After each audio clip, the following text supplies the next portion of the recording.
without question or pause. Here's some things for you to ponder.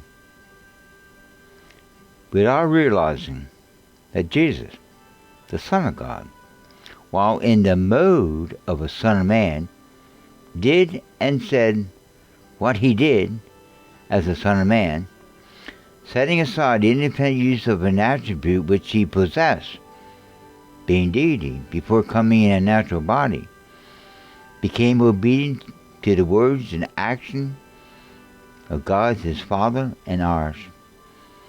Do you realize that you, as a Son of Man, could do the things he did, even in your fallen state, if only you would not question or pause, doubting its possibility? Ponder what follows. If you, as a Son of Man, were told by God to spit in some dirt and rub it into the eyes of a blind man, would you do it without question or pause? If you, as a Son of Man, were told by God to curse a fig tree that wasn't bearing figs in season, would you do it without question or pause, without knowing why you were told to do this? If you, as a Son of Man, were told by God to just speak a word of healing, without going to the individual that needed healing, would you speak what you were told to speak without question or pause? If you, as a Son of Man, were told by God to let an individual die, and then 3 days later, have you go to that individual's very grave and say to that individual, "Rise," would you go and do this without question or pause? If you, as the Son of Man, were told by God to go to an individual's house whose daughter had just passed away, and have you say to the young child, "Rise," would you go and do this without question or pause? If you, as the Son of Man, were told by God to say to an individual that had just touched the hem of your garment and was healed, say to them, "By your faith you are healed." If you, as the Son of Man, were told by God to say to an individual crippled from birth to get up out of their wheelchair and start walking, saying this without question or pause. If you, as the Son of Man, were told by God to speak to an individual tormented by an evil spirit that had them throwing themselves into the fire and cutting themselves, commanding this evil spirit to leave that individual, would you speak this without question or pause?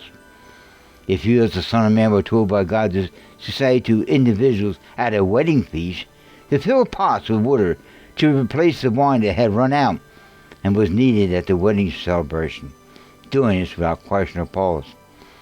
If you, as the Son of Man, were told by God to take a little amount of food and increase it to feed over 5,000 individuals, would you do this without question or pause? Now, if you were ever told by God to do any of these things, would you understand that spitting in dirt, you cursing a tree, you speaking the word heal, rise, walk, demon come out of him or her, or your clothes having some magic in them at the touch, would you realize that it wasn't your actions or words or garment that did any of these things, but it was only your ability to hear the voice of God and say or do what you heard or saw him wanting it said or done to you without question or pause? Would you know enough to say and do it without question or pause? Or would you question it or pause? We all know the answer to these questions.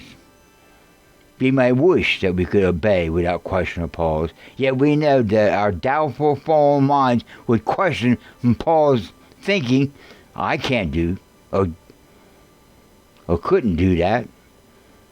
Only Jesus was able to do this because he was special.